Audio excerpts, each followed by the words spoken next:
Welcome back to the deep dive. You've brought us a really compelling stack of sources this week, a collection of reflections, quite motivational, centered on the final three verses of Surah Al-Fatiha. That's right, the opening chapter, the foundation. And our mission for this deep dive is, well, it's very specific. We're sort of skipping the traditional theological discourse. We are. We want to dig deep into the practical principles, the things that speak to identity, to purpose. And to overcoming the challenges we all face, every single day. The knowledge that's meant to, and I'm quoting from the source here, rebuild you. That's precisely it. The material frames it less as a sacred text and more as a foundational instruction set. It's a reminder for you listening that you are chosen and capable. Chosen and capable. And that there's a path you were created to walk.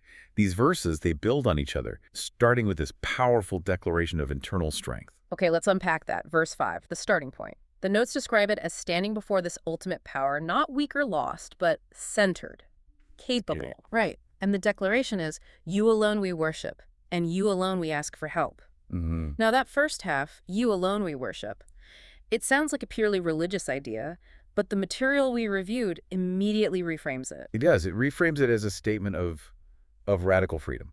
Radical freedom. Okay, what does that mean? Well, the psychological mechanism here is fascinating. If your ultimate focus is singular on the divine, then you are, by definition, freed from the control of everything else. Everything else Like fear, like the opinions of other people. And, maybe most importantly, you're not limited by the failures of your past. Okay, I want to push on that for a second, because radical freedom sounds amazing, but for someone listening who feels totally overwhelmed by work, by stress, how does declaring that practically free them from the pressure of their boss or their debts? That's the key question, isn't it? And the source argues it's not about the absence of external pressure. Right, that's not realistic. No. It's about the absence of internal servitude to that pressure. When your intention is committed elsewhere, those pressures become challenges to solve, not masters to obey. So you're establishing a hierarchy of concern. Exactly. Your devotion gives you back your own power. And once that foundation is set, then you pivot to the second half. Asking for help. Yes. Because now you're asking from a source that the material says never fails, never abandons, never disappoints. That certainty changes everything. And this leads to something crucial. This division of responsibility. I found this part so powerful. It's distilled down so beautifully. Your effort is yours. Your success is from him. So you are responsible for the action, the input, the trying, but the outcome is entrusted elsewhere. Right. And think about what that does to the fear of failure. It must decimate it. If you're starting a business or taking an exam, the paralysis comes from the fear of the result. Exactly. This framework shifts your focus entirely.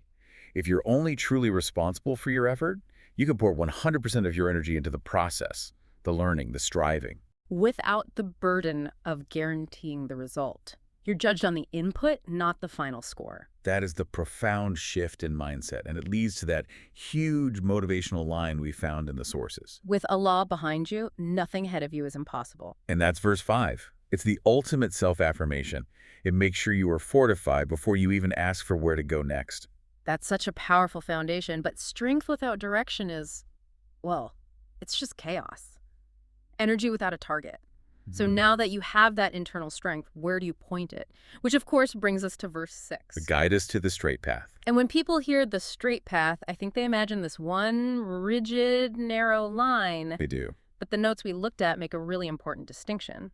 This isn't just some timid request for directions. The reflection frames it as an active, ongoing vision. Precisely. You're actively setting an intention for clarity, for discipline, and for excellence. Let's break those three down. Okay, so clarity tells you what to do. The goal, the priority, the next right step. But clarity on its own is useless without discipline. Discipline is the engine. It's the showing up when you don't feel like it. The sustained effort. And then excellence is the standard for both. It's not just doing the thing, but doing it well. That structure, clarity, discipline, excellence feels like the perfect antidote to burnout. Burnout is often just working hard but feeling completely rudderless. It is. And the sources describe the benefits in very real terms.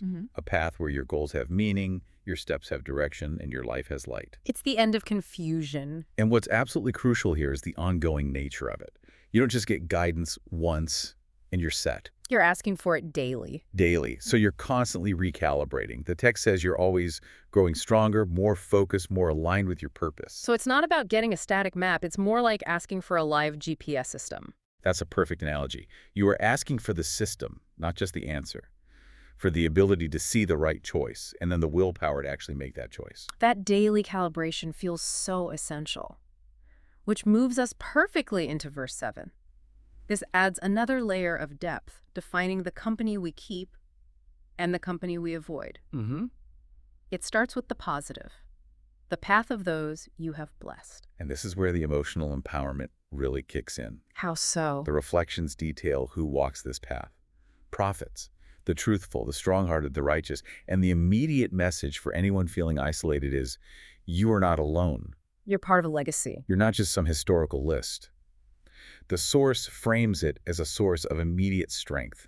It's a pep talk from history. I love those phrases you pulled out. They're so powerful. If they could rise, you can rise. If they endured, you can endure. If they reached greatness, nothing stops you from striving for it. It makes greatness feel possible, not just for other people. Exactly. And a strong-hearted person today. The notes say that someone who faces adversity without compromising their principles. A truthful person is someone with integrity, whose inside matches their outside. So that's the blueprint for success, but the verse ends with the other side of the coin, what the notes call the shield. Yes, the request for protection. Not the path of those who earned your anger, nor those who went astray. Why is asking for protection just as crucial as asking for direction? Because direction and strength are under constant assault. From outside, sure, but mostly from inside. From our own confusion. Our own confusion, our own lack of resolve. We're human, we're fallible. Asking for the shield is acknowledging that. And the notes are so tactical about what you're asking to protect? They are. It's the mind, the heart, and the soul. Okay, break that down. You're asking for protection for your mind from confusion and distraction, protection for your heart from weakness, from cowardice, and protection for your soul from misguidance, from knowingly choosing the wrong path. So it's a request for clarity, courage, and character. Exactly. And that request translates directly into your daily moment-to-moment decisions, becomes a conscious choice of growth over excuses, purpose over distraction, and truth over temptation. So if we look at the whole cycle, you start with declaring your strength in verse 5, you set your vision for excellence in verse 6, and then you get the shield and companions in verse 7. That's the complete system. The end result, according to the sources, is that you step forward each day with confidence and with clarity. It's a system for maximizing your potential. So when we put it all together, what's the overarching message here? I mean, the takeaway is immense. These verses are a reminder that every setback can become a comeback. Every challenge can become a lesson. Because your trajectory is always anchored, always moving forward. Absolutely.